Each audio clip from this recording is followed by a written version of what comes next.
शंकर भगवान को जो जल चढ़ाया जाता है दुख काटने के लिए, तकलीफ काटने के लिए, कष्ट मिटाने के लिए, तो एक नियम है शंकर भगवान का जल चढ़ाने का जो नियम है।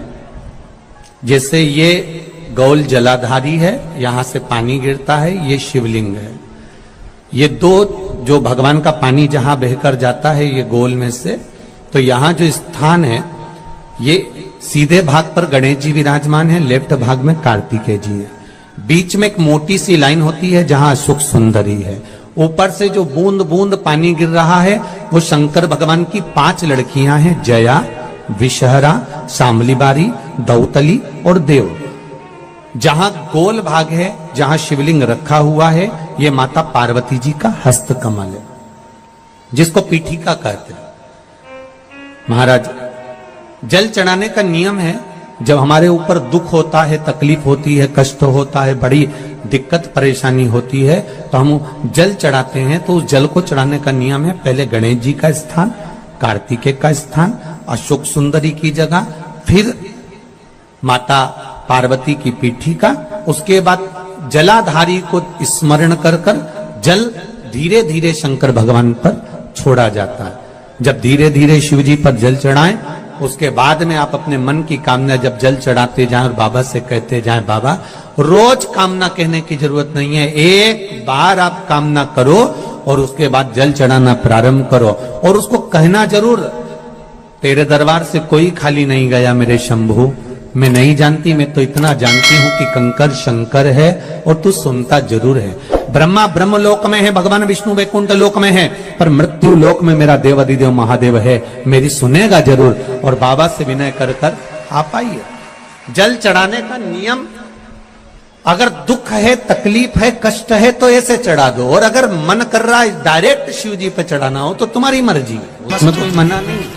शिव तत्व किसको कहते हैं? शंकर का गुणगान, शिव का स्मरण, भगवान शंकर का मंत्र जाप किसको कहते हैं? ये वही समझ सकता है जिसके भीतर शिव समाया होगा। और एक विश्वास के साथ आप लोगों से कहना चाहूंगा, जितने लोग आस्था पर कथा सुन रहे हो, जितने फेसबुक यूट्यूब पर सुन रहे हो, और जितने लोग मालेगांव की ये पवित्र भूमि पर बैठकर कथा सुन रहे हो, आप दिल से उसकी कथा सुनना।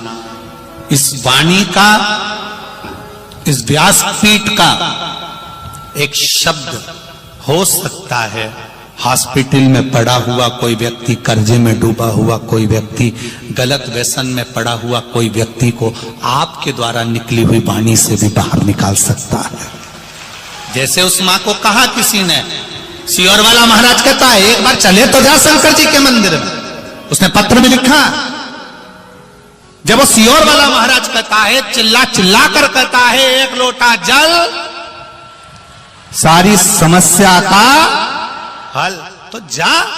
7 साल में उस बच्चे की वाणी वापिस आ सकती है जो वाणी नहीं थी। जब वो वाणी मेरा महादेव दे सकता है, वो देखो उस माँ के चेहरे की खुशी, उस माँ के चेहरे की रौनकता, जिसका बेटा 7 साल बाद बोला हो, उसका आनंद देखिए कि कितना होगा, कितना आनंद होगा।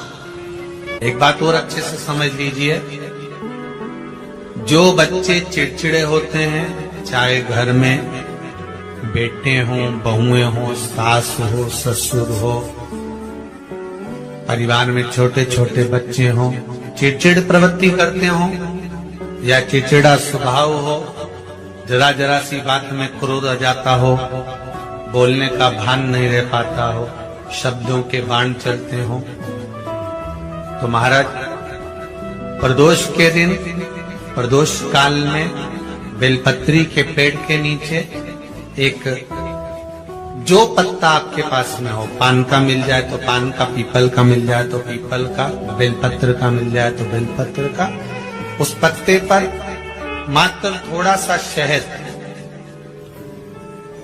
और 7 दाने चावल के रखकर घी का दिया लगा दो महाराज, और थोड़ा सा जल हाथ की अंजलि में लेकर भगवान देवाधिदेव महादेव का स्मरण कर कर कि इस बेलपत्री के वृक्ष के नीचे माता लक्ष्मी, पार्वती, सरस्वती विराजमान है, इसी बेलपत्री के पेड़ के नीचे मेरे देवाधिदेव महादेव का 12 ज्योतिर्लिंग का स्वरूप प्रकट है।